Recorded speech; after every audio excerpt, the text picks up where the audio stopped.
Hello, I'm Mario Farina. Today I'll be reading a story for you from this book that I published in 1999, A Little Light Reading. The name of the story is Nature's Manner of Recycling. Nature's Manner of Recycling. The truth of it all occurred to me one day when I saw some worms squirming on the walk.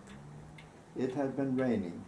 I was on my way to the park and found that I had to sidestep the worms in order to avoid tramping on them.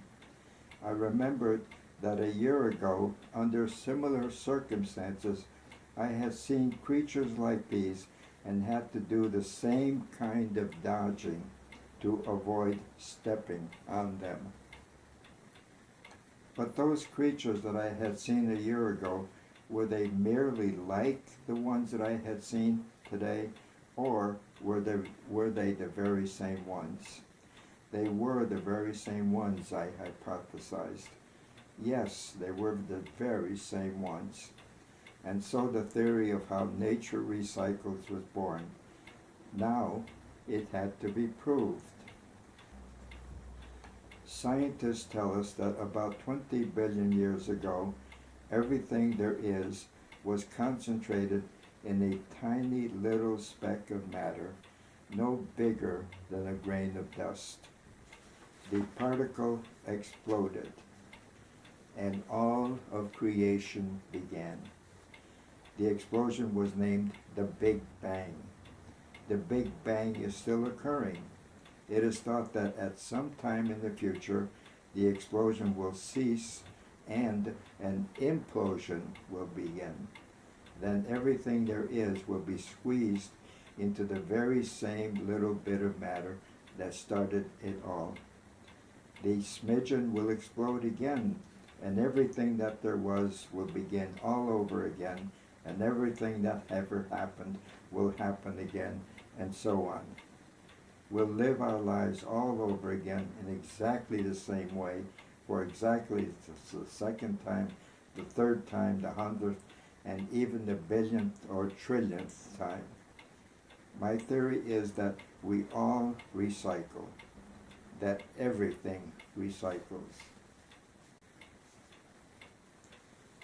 I believe that worms don't require billions of years to recycle.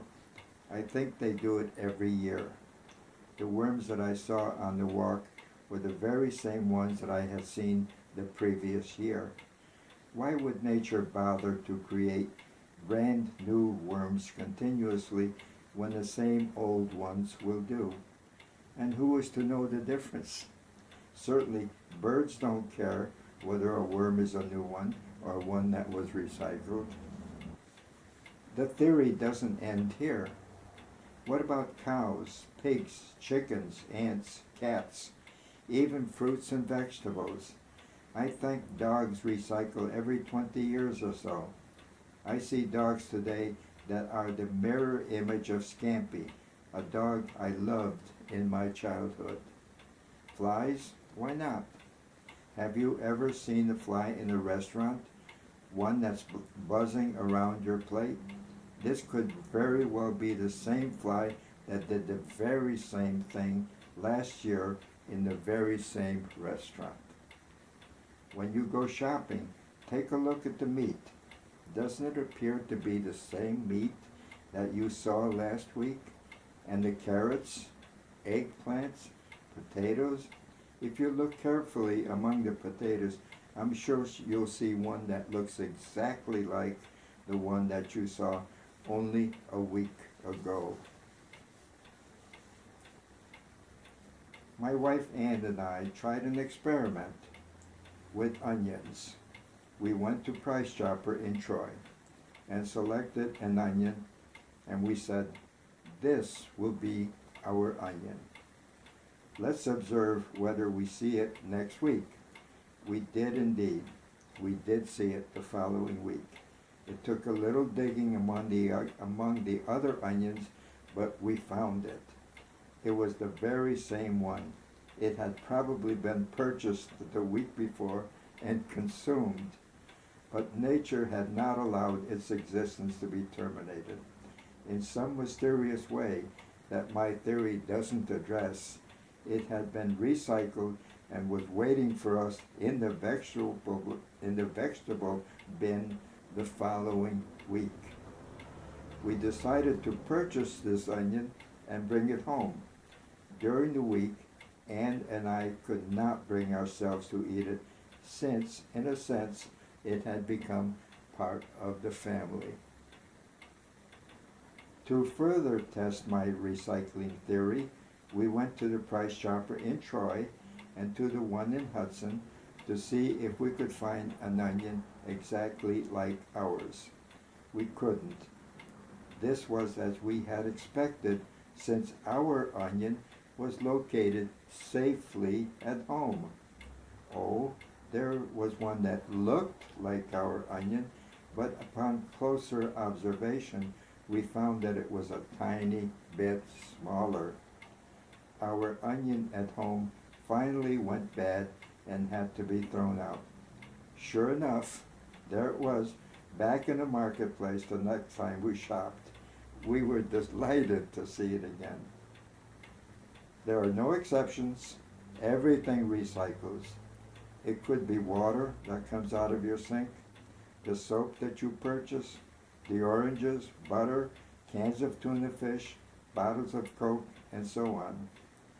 Yes, even raindrops and snowflakes recycle. Someone once said that there are no two snowflakes exactly alike. I challenge that. This winter, I plan to prove that there are indeed identical snowflakes, even in the same snowstorm. I will be out there scrutinizing the flakes as they fall, photographing the duplicates.